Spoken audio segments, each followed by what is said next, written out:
Chapter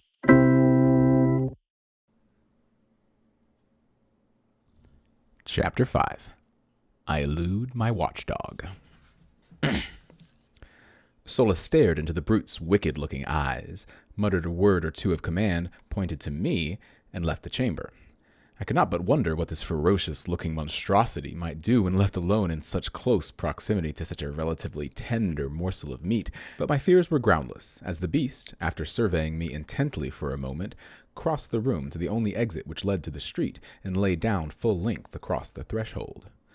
This was my first experience with a Martian watchdog, but it was destined not to be my last, for this fellow guarded me carefully during the time I remained a captive among these green men, twice saving my life, and never voluntarily being away from me a moment. While Sola was away, I took occasion to examine more minutely the room in which I found myself captive. The mural painting depicted scenes of rare and wonderful beauty: mountains, rivers, lake, ocean, meadow, trees and flowers, winding roadways, sun-kissed gardens, scenes which might have portrayed earthly views but for the different colorings of the vegetation. The work had evidently been wrought by a master hand, so subtle the atmosphere, so perfect the technique. Yet nowhere was there a representation of a living animal, either human or brute, by which I could guess at the likeness of these other and perhaps extinct denizens of Mars.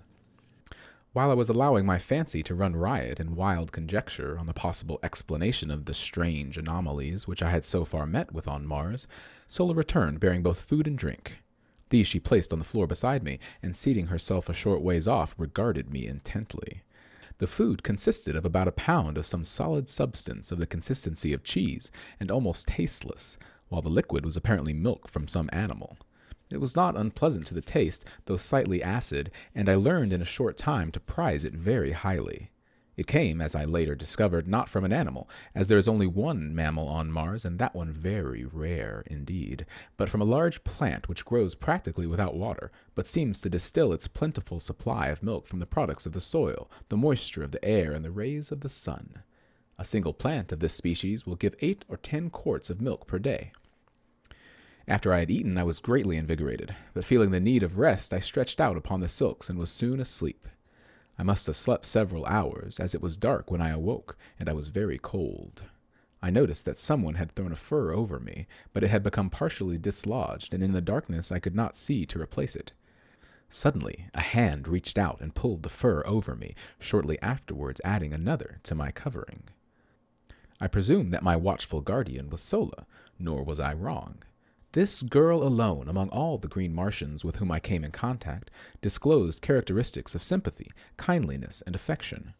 Her ministrations to my bodily wants were unfailing, and her solicitous care saved me from much suffering and many hardships.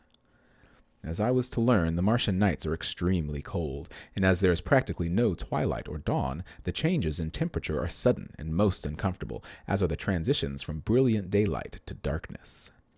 The nights are either brilliantly illumined or very dark, for if neither of the 2 moons of Mars happen to be in the sky, almost total darkness results, since the lack of atmosphere, or rather the very thin atmosphere, fails to diffuse the starlight to any great extent. On the other hand, if both of the moons are in the heavens at night, the surface of the ground is brightly illuminated. Both of Mars's moons are vastly nearer her than is our moon to Earth, the nearer moon being but about 5,000 miles distant, while the further is but little more than 14,000 miles away, against the nearly 1/4 million miles which separate us from our moon. The nearer moon of Mars makes a complete revolution around the planet in a little over 7½ hours, so that she may be seen hurtling through the sky like some huge meteor 2 or 3 times each night, revealing all her phases during each transit of the heavens. The further moon revolves about Mars in something over 30¼ hours, and with her sister satellite makes a nocturnal Martian scene one of splendid and weird grandeur.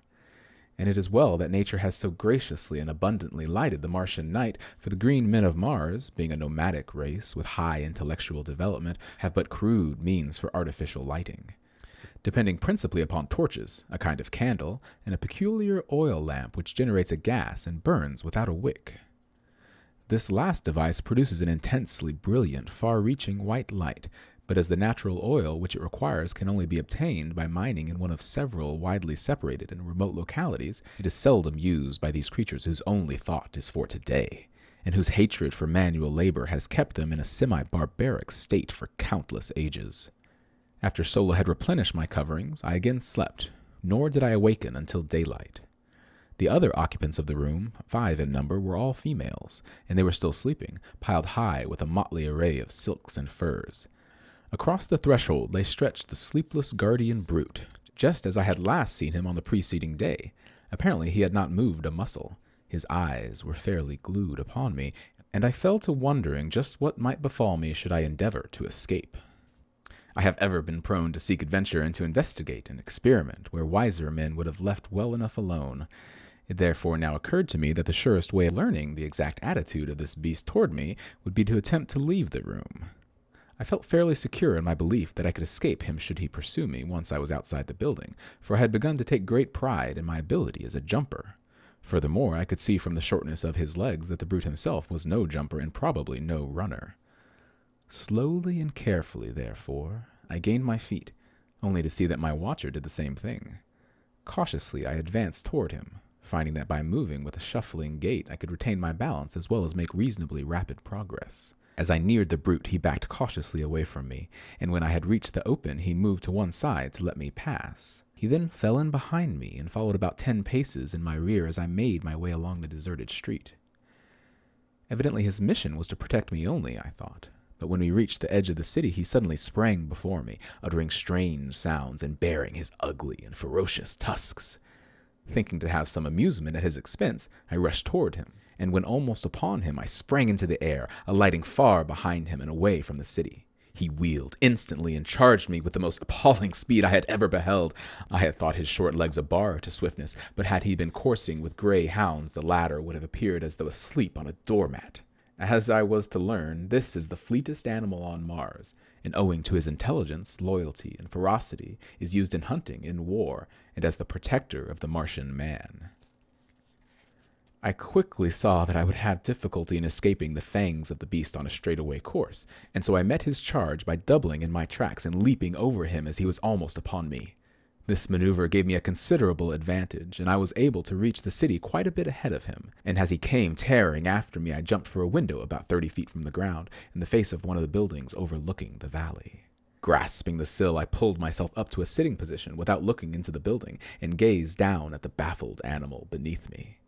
My exultation was short-lived, however, for scarcely had I gained a secure seat upon the sill than a huge hand grasped me by the neck from behind and dragged me violently into the room. Here I was thrown upon my back and beheld staring over me a colossal, ape-like creature, white and hairless except for an enormous shock of bristly hair upon its head.